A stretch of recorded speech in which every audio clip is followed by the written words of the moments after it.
Perfectly normal radio. It sounds a little something like this. Why don't you just kill yourself, David? No, I don't want to. Oh, well, I guess we should continue the conversation. I'm sorry.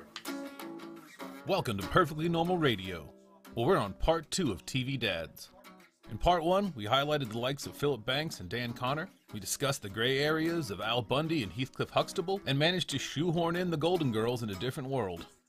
If you're listening to me right now, you should check us out on YouTube. We got fun pictures to go along with the jibber jabber now, and thanks to fair use, we can do all sorts of weird stuff with very little repercussions from the kind of folk who somehow get to own a song from 1907. 1907. Anyway, shout out to the fans, which we have now. We didn't get to Small Wonder, our fault, lo siento. But while we didn't ask the question, can a man really be a father to a robot daughter, we did manage to sort of ask if a man can be a father to a robot car. Is that an equivalent? Well, little dudes, there's only one way to find out that YouTube will count and put in a little line chart for us to stare at intensely. So go on. Weird. Very weird. I mean, I will always love the Golden Girls. So there's something very comforting about it, and I'm not sure what it is. They all filled the right sort of archetypes. The only thing I know that they switched was that Betty White's character, and I can't remember her real name's character, Blanche's character, when they had been on their previous shows, their characters were switched. Betty White's character, Mary Tyler Moore that she was on? I have no idea. Well, anyway, the show that Betty White was on when she was in other shows. I don't believe in television before 1985.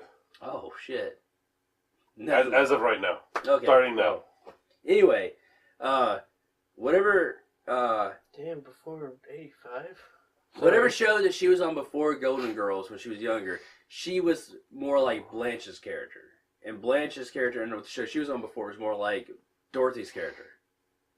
That's as good of a joke as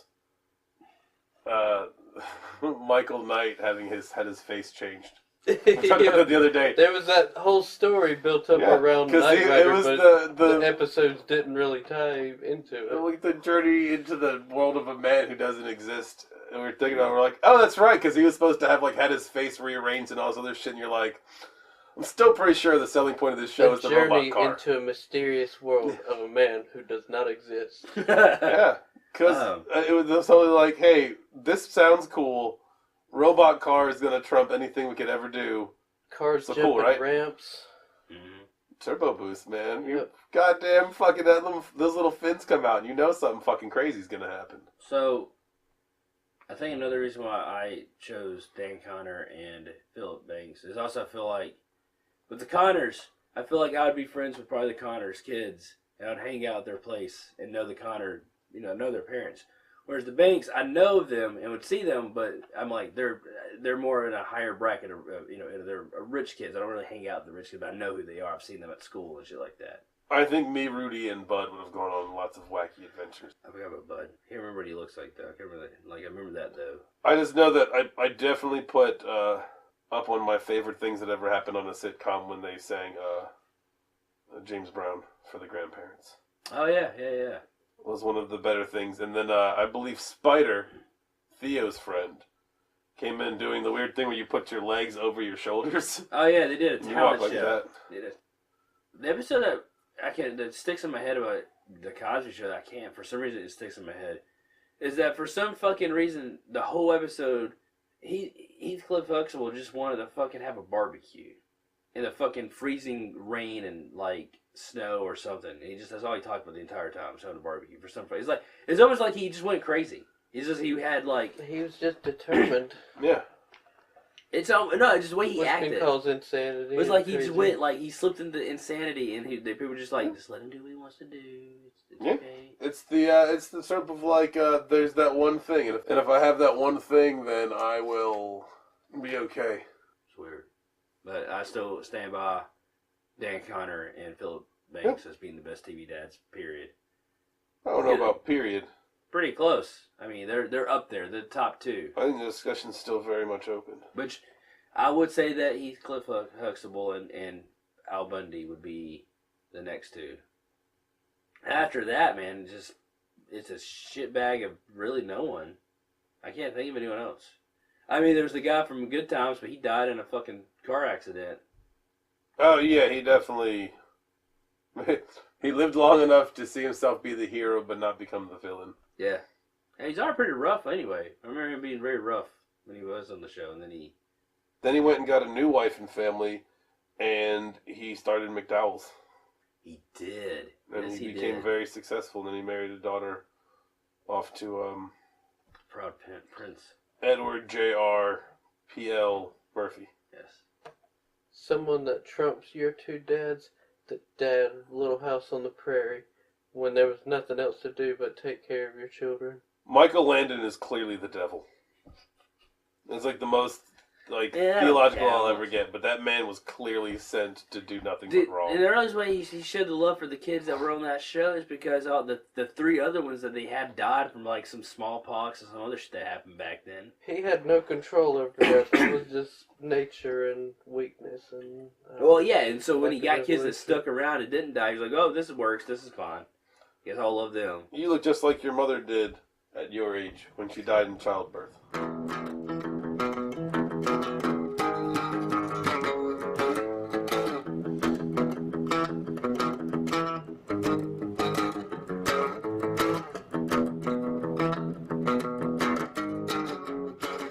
How much control do you have over your life? Did we do these already? It sounds very similar to shit we've already talked about, but Where are you coming from? you were at number 25. If money cannot buy happiness, can you be truly happy with no money? And then, Oh, what? yeah, That sounds just like the other ones. yeah. Wow. Okay. Well, yeah, that makes sense that they couldn't. They knew it was gonna actually take more than one of the same question because it's that deep. The point is, I just trusted them more than I trusted you. Let's go ahead and get to the basis of what just happened. That's all right. That's all right. I'm totally willing to trust somebody that didn't exist off the internet.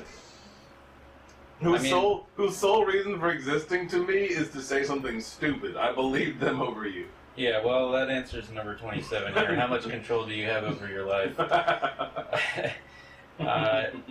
Which obviously is none.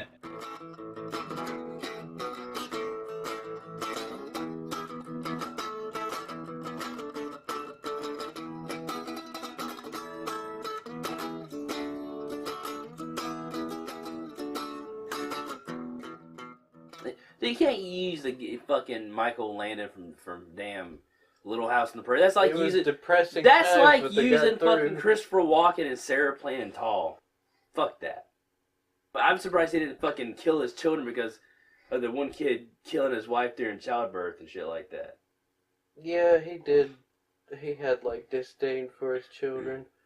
Michael Landon didn't. He just wanted to work at the damn weird sawmill thing. The dads from My Two Dads. Perfect examples of someone who doesn't make this fucking list. Yeah, that's right. Or the fucking dad from, Just go get a DNA test. The one where she's from space, and she talks to her dad with the fucking cube. Oh, yeah. Terrible father. Yeah.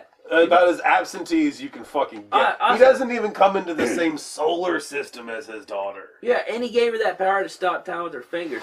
And he has the fucking gall to try to ground her for freezing the baseball game. Anything. Here is ultimate power. No. Now lead a moral life. It's like here's a football. Now you're rich. Oh, are you dead now? Did you kill your family? Well, in the shows like Coach and Major Dad, they were tough on stuff, but weren't their kids fuck-ups and jack-offs? I don't remember. Too many kids, man.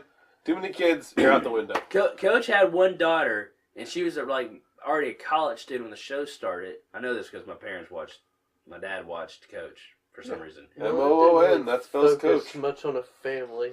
Coach was that weird, like, I'm a man, and I have to be weird about everything that's not manly things. The only 2 episodes I can remember is he was making beef jerky at home for some reason. That was like, he had to do that. His daughter's boyfriend was very weird, and he had to deal with it. He didn't know how to deal with it. And he was trying to have another kid with his girlfriend and our wife, and he had like a fertility problem, and they wanted him to wear boxers or something, and he was real weird about it. He thought it was like the worst thing ever. God for Poltergeist, holy shit. Yeah. Fred Flintstone yelled a lot and could come off as an abusive dad. I'd say... And got into many accidents that could leave the family unlucky if he were killed at work or something. I'd say barely a father as an afterthought. It was mostly like one big domestic violence joke and like, oh yeah, I have a kid. Congratulations. Oh, I'm going to hang out with this little green spaceman. Yeah. Who might have been the greatest father, but we don't even know. We didn't get that part of the story. Dad from Dinosaurs was goofy, but he was a pretty good dad. I mean, it doesn't seem real because it was from a different time period, but he did show some good family values. No, he wasn't. I think he falls prey to the same thing. Like, his defining characteristic is that he's a fucking bumbling idiot. Yep. That's true. But he still took care of his family, and they loved him. The point is, nobody ever bothered to point out the nutritional content of the happy plant in the anti-drug episode because maybe it's a good fucking plant. You can eat it all the time. Also, he didn't take care of his family because it's his fault that the fucking world ended for them.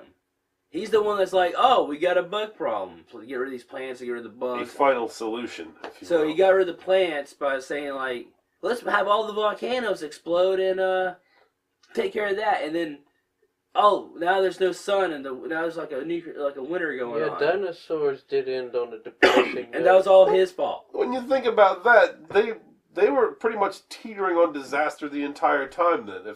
If such a simple problem results in, like, wackiness, except for that one time that it destroys everything. Yeah. I'd say that they were teetering on the brink of disaster at all times. Yeah, I mean they had a war over pistachios. I mean, granted, it's pistachios, but and the two last grapes. I don't know. I think you're barking up the wrong tree on that one, man. Yeah.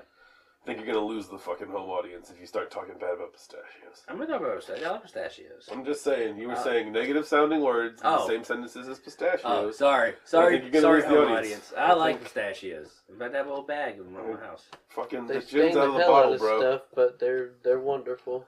But no, you can't use.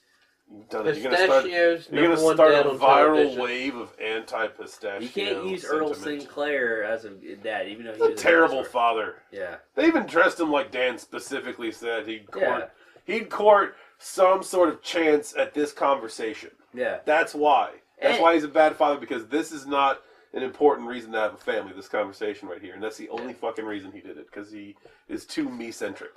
Dad from Lost in Space. Well, it's all in the title. Yeah. Family Ties doesn't count. I don't know if Family Ties counts as anything. Yeah, it does definitely. Like, I don't dislike it, but I think it sounds weird to me. Like, the hippie parents have the fucking 80s business kid, and you're like, oh, okay. All the dads that were involved in fucking Facts of Life because they were never there. they don't count. Nice. They don't count at all. I wonder if the fathers in Lord of the Flies knew that their kids were missing, like, for, like, months and months and months. You mean, as in, like, were they banking on the chances that they would turn to, like, violence and sodomy? No! I think they were just... sent their kids away to some fucking boarding school where they go on a plane and they can crash. I bet you they didn't even know their kids were gone for, like, years. And this has been Perfectly Normal Radio. You can find this program, among other fun things, at personorpersons.com. Once again, that's personorpersons.com. Or look for Perfectly Normal Radio wherever you look for podcasts. The old thanks again and more are in the show annotations, so be sure and drink your Ovaltine over at personorpersons.com for stuff you might want to know about stuff we might want to tell you. Like, thanks for listening.